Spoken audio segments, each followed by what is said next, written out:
o professor da UERJ, Fabiano Santos. Ele está ministrando um curso na Universidade Federal do Acre, porque ele é professor do Instituto de Estudos Sociais e Políticos, o IESP, da Universidade Federal do Estado do Rio de Janeiro, tá bom? De forma presencial no auditório Adriana Santelli, aqui no Centro de Convenções da Universidade Federal do Acre. Isso aqui é fruto de esse curso é fruto de uma emenda parlamentar do ex-deputado federal Léo de Brito, que hoje está no Ministério da Educação com o presidente Lula no governo federal. Professor Fabiano, bem-vindo. Muito obrigado, boa tarde, prazer estar aqui. Boa tarde, professor. Queria que o senhor falasse um pouquinho deste curso. A ideia do curso vem de uma das dimensões do nosso trabalho no laboratório, o Laboratório de Estudos Geopolíticos da Amazônia Legal. É um laboratório dedicado ao estudo da política nos estados que compõem a Amazônia Legal. São 9 estados, né? Sim. Todos os 7 da região norte, mais Mato Grosso e Maranhão. Não é? Uma das dimensões diz respeito ao monitoramento das ações das assembleias legislativas e de algumas câmaras municipais, principalmente no que diz respeito a políticas de preservação ambiental e políticas de desenvolvimento sustentável.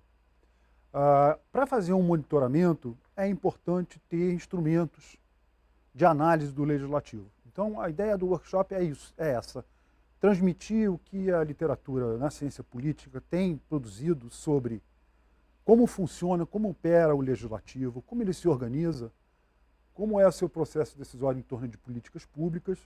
Então, é oferecer instrumentos de análise mais acadêmicos, Sim. antes das pessoas se instrumentalizarem para atuar de forma mais aplicada no processo decisório nas assembleias, na análise das... Como é que se dá a pesquisa desse material, professor? Basicamente com a extração de dados.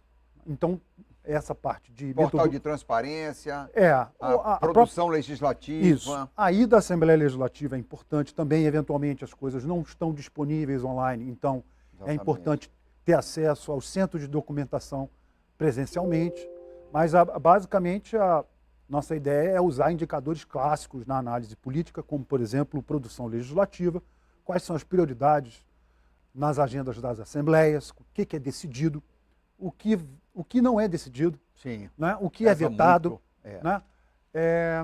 E o comportamento das bancadas, né? Do ponto de vista de apoio ou não ao executivo, como se dá essa relação com o executivo, são os temas clássicos tratados. Né? Professor, por que há uma distância tão grande, né, entre o que acontece e a produção de uma Assembleia Legislativa, de uma Câmara de Vereador, da sua população? A gente vê um distanciamento e esse curso me parece que oferece ferramentas, instrumentos para que se faça uma pesquisa, algo assim? Sim, o próprio laboratório ele tem outras dimensões, né? Tem a dimensão eleitoral, como é feita a busca do voto pelos partidos, pelas candidaturas, e como tem votado as populações, os eleitorados dos nossos estados, dos estados da Amazônia Legal. Então, monitorar essa parte também faz parte do laboratório, é uma das dimensões do laboratório. E outra dimensão importante é pesquisas qualitativas, né, de formação da opinião das cidadãs e dos cidadãos em torno de diversos temas. Então, acho que essas 3 dimensões nos permitem ter uma visão mais ampla e a busca de respostas para questões tão importantes como essa, sobre a qualidade da representação que tem sido atingida, que tem sido realizada. Mas, do ponto de vista nosso, aqui no laboratório, o nosso ponto de vista é a política dos estados. Sim. Tá certo? E, então, eu acho que a gente pode ter diferentes respostas, diferentes hipóteses para diferentes situações de competição política. Né? O que acontece no âmbito nacional é uma coisa, o que acontece no âmbito estadual é outra, o que acontece no âmbito municipal já vem a ser outra coisa. Há muita divergência ou diferença entre decisões de um estado para outro, de uma Assembleia Legislativa para outra, o Acre, Rondônia, Mato Grosso, Pará, Amazonas. O que é que tem sido detectado assim? Isso é uma ótima pergunta.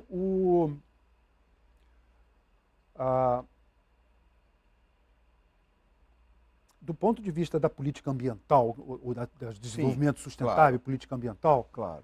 e não diferencia muito, ou seja, não é prioridade. Né? O que às vezes emerge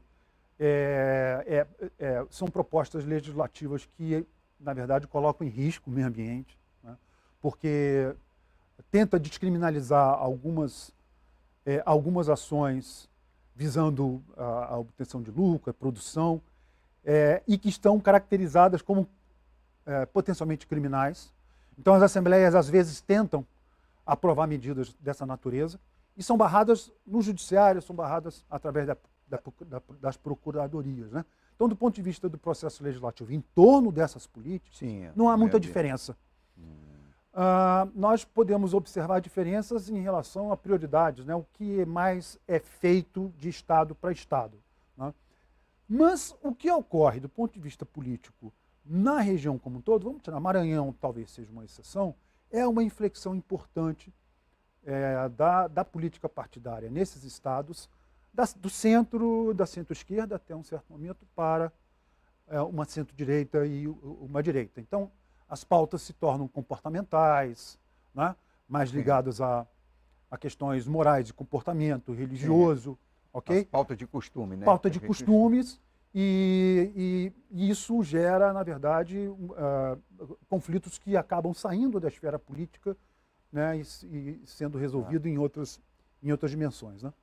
Professor Fabiano, a gente tem uma situação assim, claro, atualmente o poder econômico tem pesado muito, né, nas eleições em todo o país.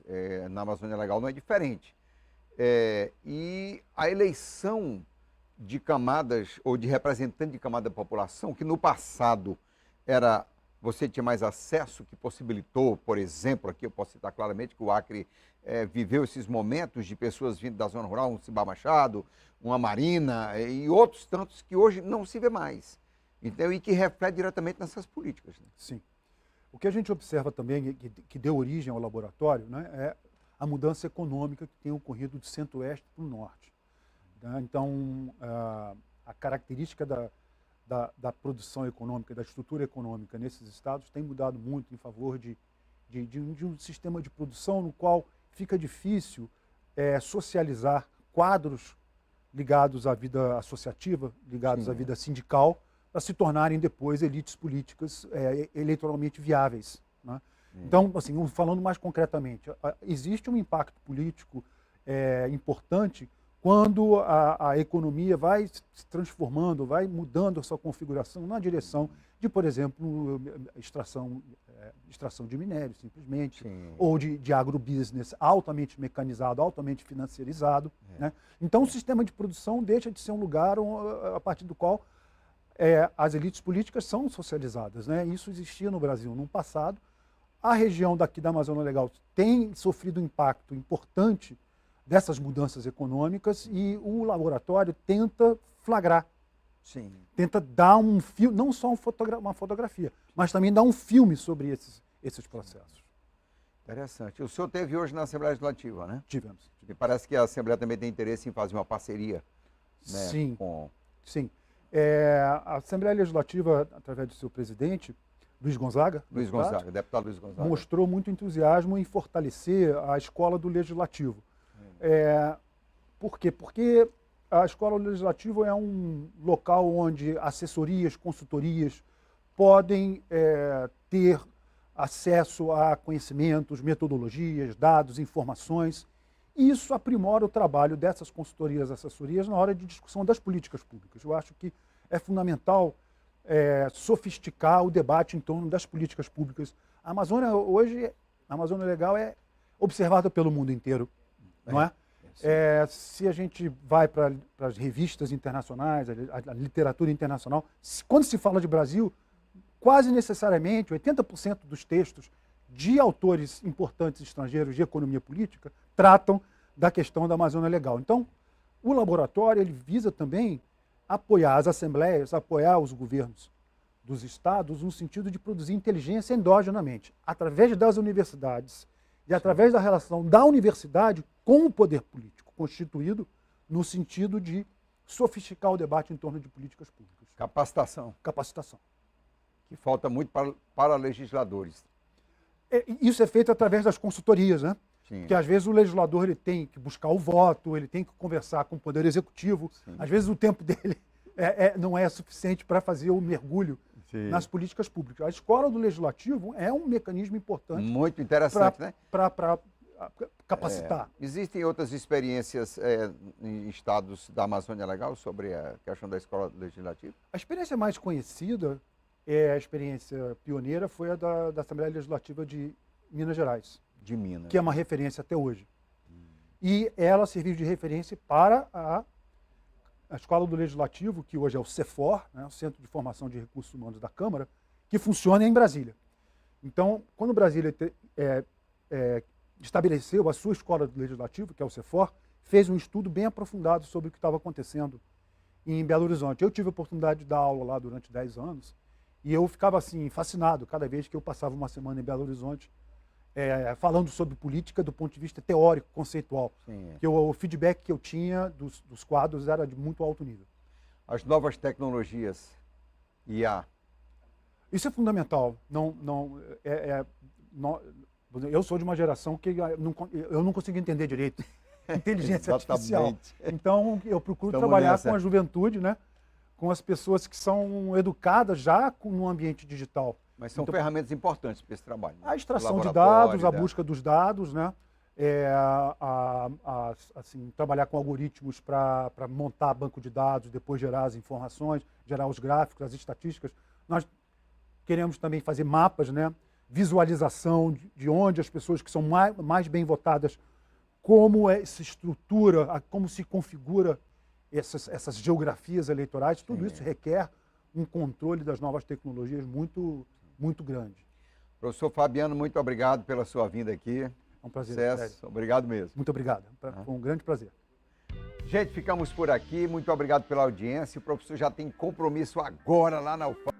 Obrigado, gente. Até amanhã. É feriado, não para nós. Continua o Gazeta Entrevista. Um abraço, até lá.